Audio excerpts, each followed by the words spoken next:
दोस्तों नमस्कार। आज बात करते हैं हम लोग किसान आंदोलन की। नवंबर 2020 में शुरू हुआ किसानों का आंदोलन इस सदी का स्वतंत्रता के बाद का सबसे बड़ा आंदोलन है और अपने आप में ये आंदोलन कई विशेषताओं वाला आंदोलन है। तो हम जानते हैं इसकी विशेषताओं के बारे में। इसकी पहली विशेषता है इसका नेतृत्व बहुत सारे संगठन मिलके कर रहे हैं, जो कि लगभग 500 की तादाद में है और वो संयुक्त किसान मोर्चा के बैनर तले कर रहे हैं।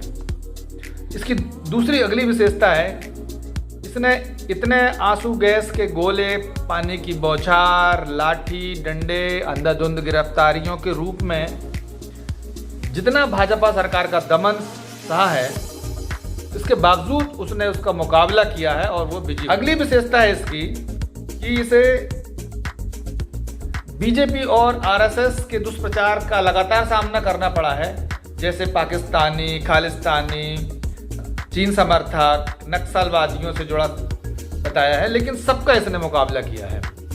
इसमें अगली विशेषता ये है कि 6 महीने से अधिक समय से दिल्ली के आसपास लाखों की संख्या में किसान डेरा डाले इकट्ठे हुए हैं और बीजेपी आरएसएस के भड़काने के बावजूद ये बहुत शांतिपूर्ण एवं लोकतांत्रिक आंदोलन। यह आंदोलन पूरी तरह से धर्मनिरपेक्ष रहा है। जो किसान इकट्ठा हुए हैं वे सभी धर्मों, सभी जातियों के हैं और सभी भाषाएं बोलते हैं। इससे आंदोलन को दबाना और कठिन हो गया। अगली जो विशेषता है इसकी कि ये दिसंबर महीने में 8 दिसंबर को इसने कॉल किया पूरा भारत बंद करने का, उसकी सफलता और 26 जनवरी को जो किसान आंदोलन के खिलाफ षड्यंत्र रचा गया उसको उजागर करने में ये आंदोलन। अगली जो महत्वपूर्ण बात है इस आंदोलन की है कि इस आंदोलन ने भाजपा सरकार एवं देसी विदेशी कंपनियों के जो गठजोड़ है उसको उजागर किया है और उस पर सीधा हमला किया है।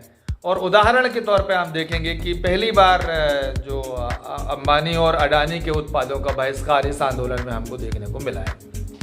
अब ये आंदोलन की प्रमुख मांगे क्या है?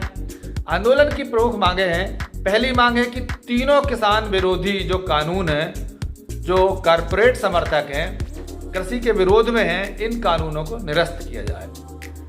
दूसरी इसकी खास मांग है कि जो बिजली का बिल 2020 है उसको वापस लिया जाए।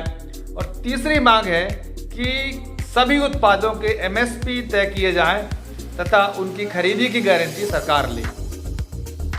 इन कानूनों से उनको क्या होने वाला है?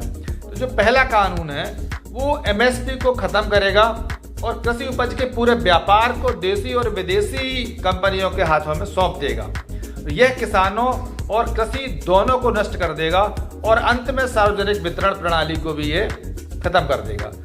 दूसरा जो कानून है वो देश भर में अनुबंध खेती को बढ़ावा देने के लिए बनाया गया है और इस कानून से कंपनियों द्वारा किसानों को लूटने में मदद मिलेगी।